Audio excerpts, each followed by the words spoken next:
Welcome to Neighborhood Theology. Thanks so much for joining us today. My name is Lynne Bassett. I'm the director of the Faith Forming Families Network at Pittsburgh Theological Seminary.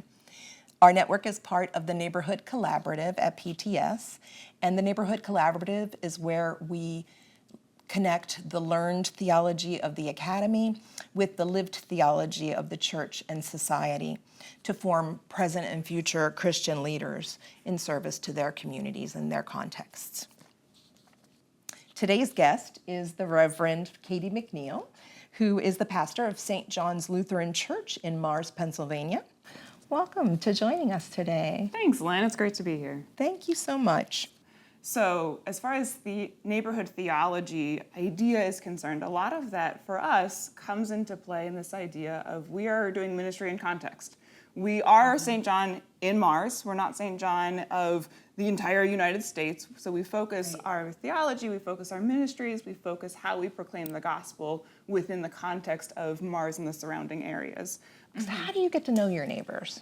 So as I come into new neighborhoods and new communities, I find that the first thing I have to do, no matter where I'm going, is learn the language of the new community. Learn what is that neighborhood, what makes that place special, unique, what are their joys and celebrations, and also what are their struggles. Because until you know who the neighborhood is, it's hard to come into the neighborhood with a ministry effort. Once there's a comfort level with what this neighborhood is, then I can start to think about how is God moving and acting already in this neighborhood. And then it becomes not about me bringing Jesus to this neighborhood, because let's face it, I'm not that good.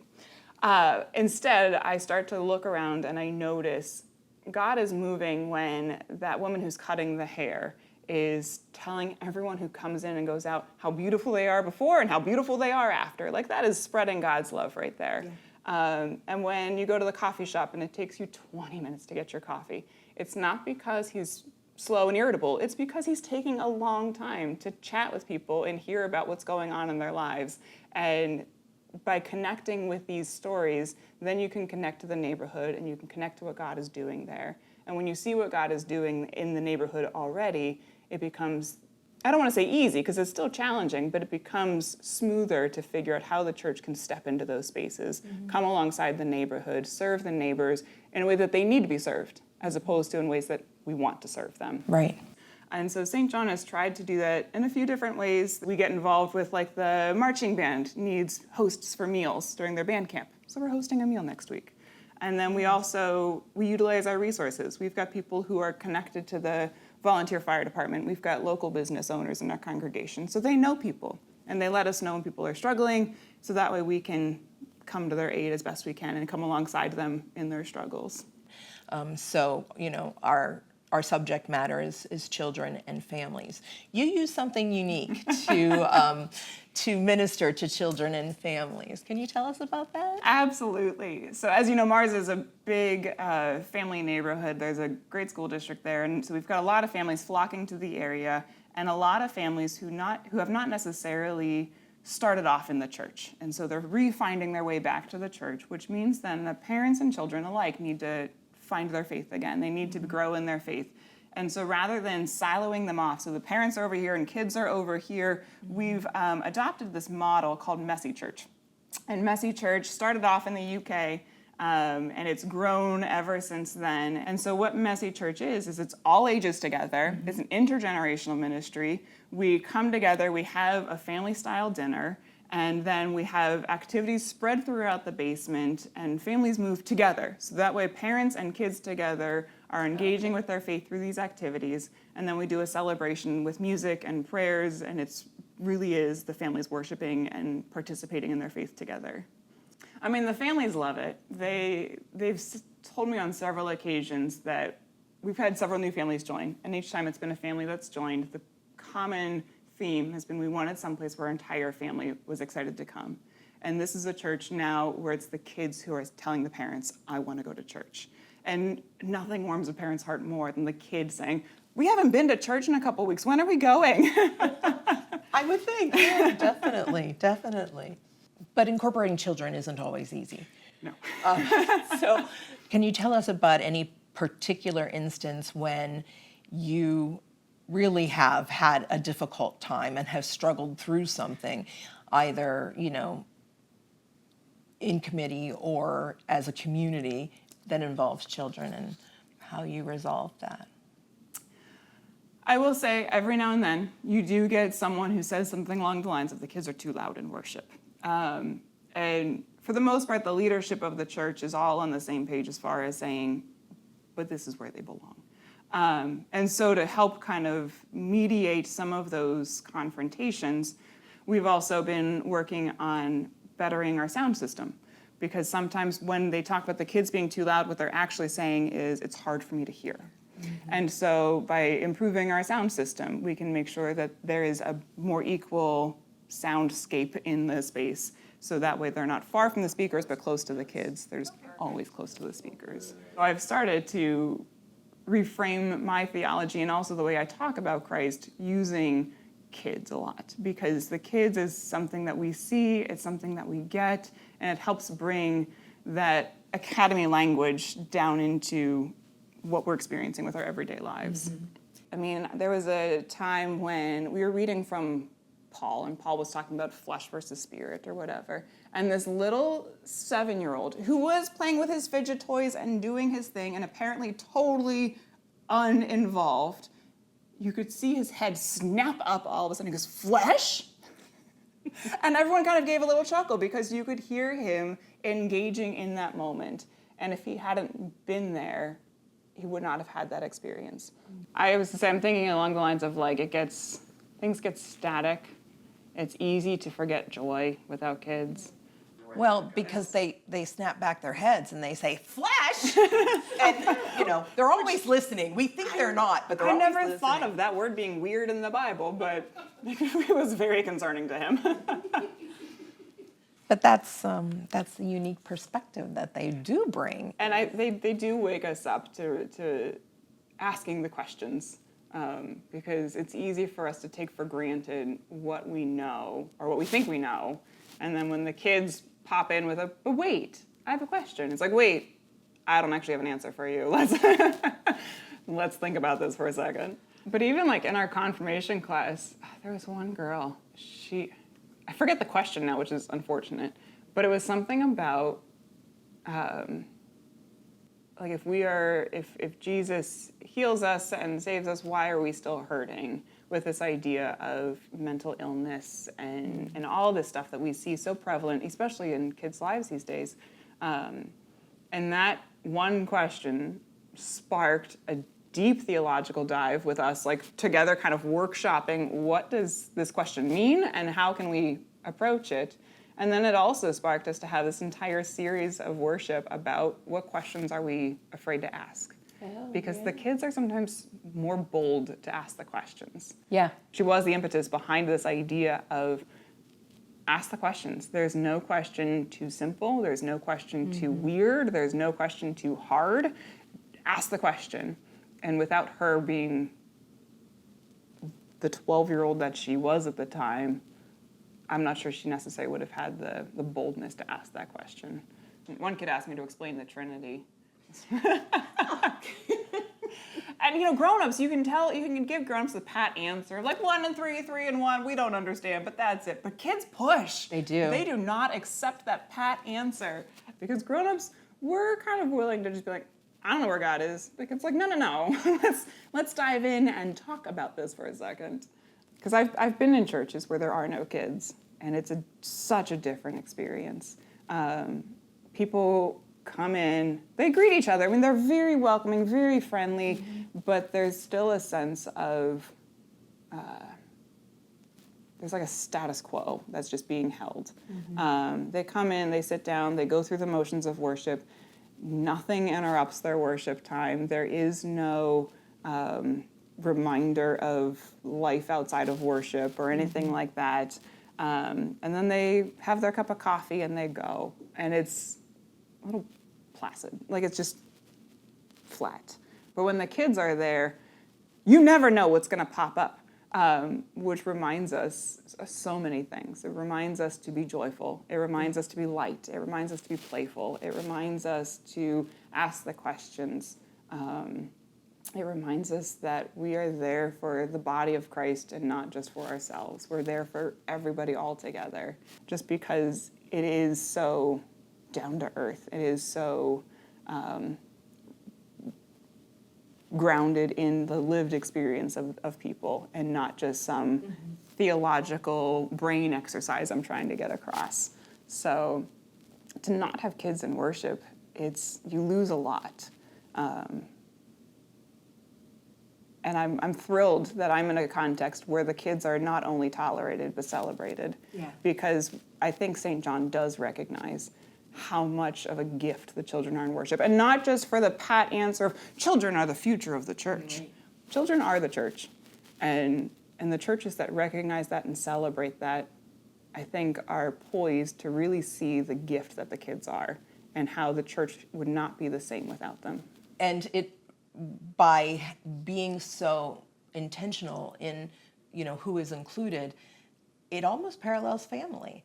Like this is your family of faith, the family of faith. It does, and think about all the different places where we have interactions with other people. Our families, our neighborhoods, we never silo people off. We are engaging with everybody all together. I mentioned we have neighbors, and the neighbors are about the age of my husband and I, but they also have a 3-year-old daughter. And so the 3-year-old daughter participates in the conversations we have with our neighbors. She's picking flowers and handing them to me. So why would church be different? Why would church have an adult section and a kids section when so much of the rest of life is all ages together? Can you tell us a little about your journey of kind of getting to this place where kids can participate and be welcome?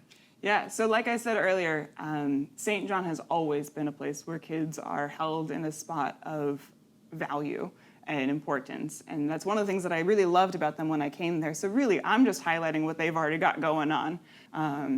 When they're having a hard time and they're struggling, I've been known to call out from the front of, sometimes life is hard and we need to express that. And what better place to express that than church? Mm-hmm. And I remind the grown-ups when they apologize for crying or something like that, I said, why apologize? This is where you get to do that. You get to be your whole entire messy self here, and the kids are often our teachers in that. And so rather than thinking ourselves as tolerating the kids, we've started to shift towards learning from the kids. Yeah. And that has helped to embrace whatever shenanigans they bring into the space. One of the things I love about the way St. John functions is it's not just worship. We have several service events where it's all ages together. The kids are on the serving line feeding food just right next door to an adult member of the congregation. And it's not an adult program, it's not a youth service event, It is just simply everyone together recognizing that our neighbors are hungry, so how can we feed them?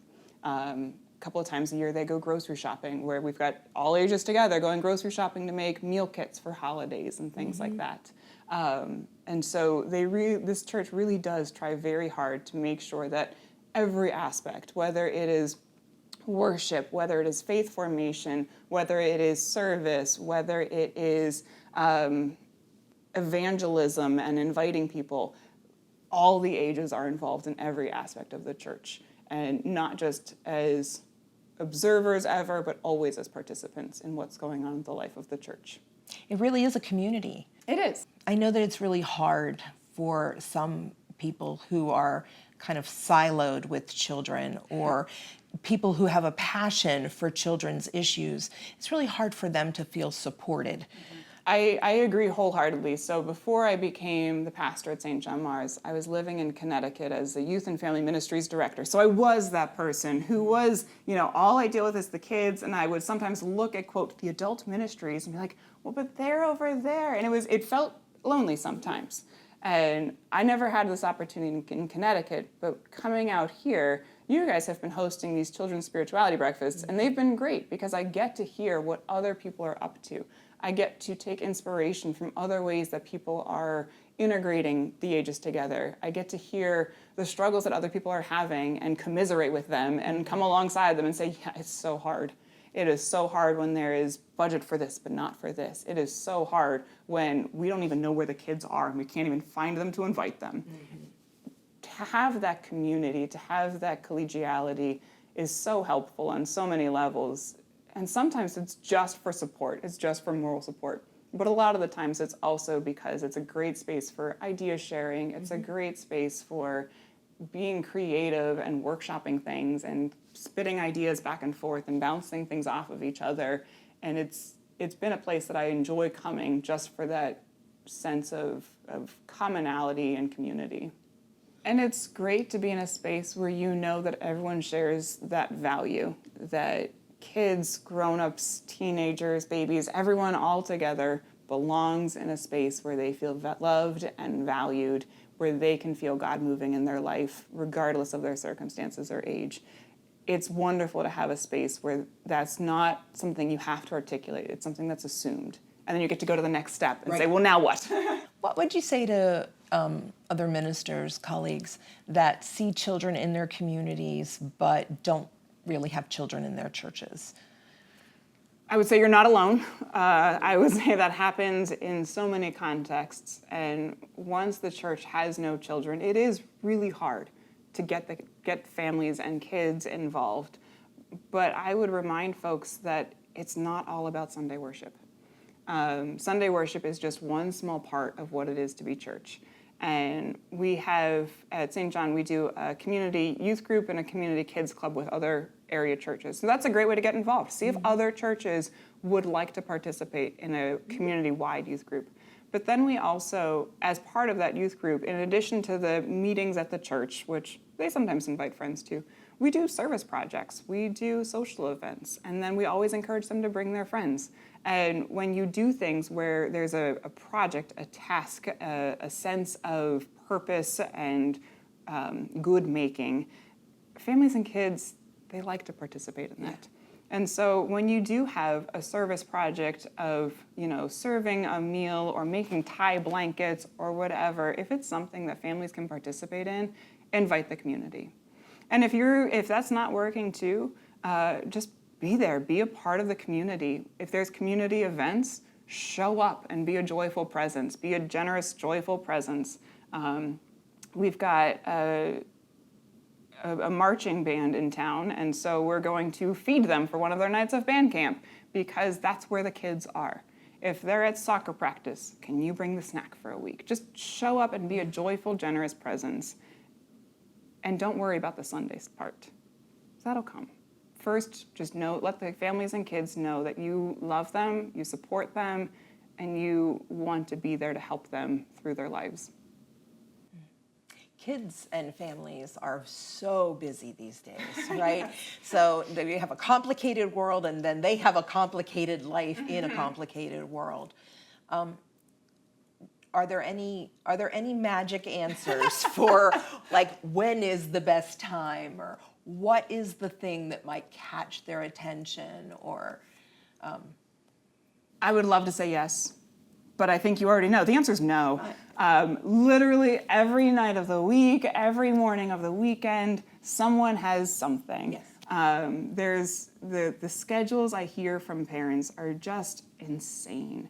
And so I've developed a space of grace of, we haven't seen you in worship in a month. I'm not going to shame you when you come back. I get it. Life is hard, and sometimes you need a Sunday morning to sleep in. God made Sabbath for a reason. And so if you need to take that time because the rest of your week was so exhausting, take that time. God is with you there. Now, don't forget to come back to worship at some point, but we understand. And that's why it's important for us to try to find ways to meet the kids where they're already at. Soccer practice, band camp, when we're taking a group of kids to the splash pad later this month and things like that. And the more that you can give parents and families support in the crazy and say, we're with you, we get it, we're not going to put pressure on you, we just want to love you. I think that is very helpful and meaningful to them. I've tried creating resources that they can take on the roads with them. It's a hit or miss sometimes. It depends on the particular family. But when you start to just develop this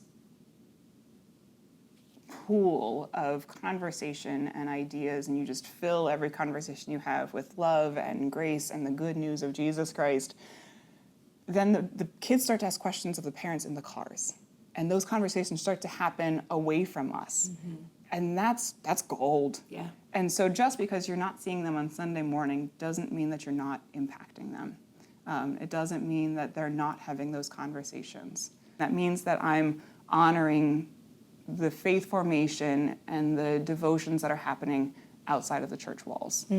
I don't need to be a part of every theological conversation that ever happens. Those can happen at home, at the breakfast table, in the car. They can happen anywhere, and they can happen with wherever two or more are gathered, you know?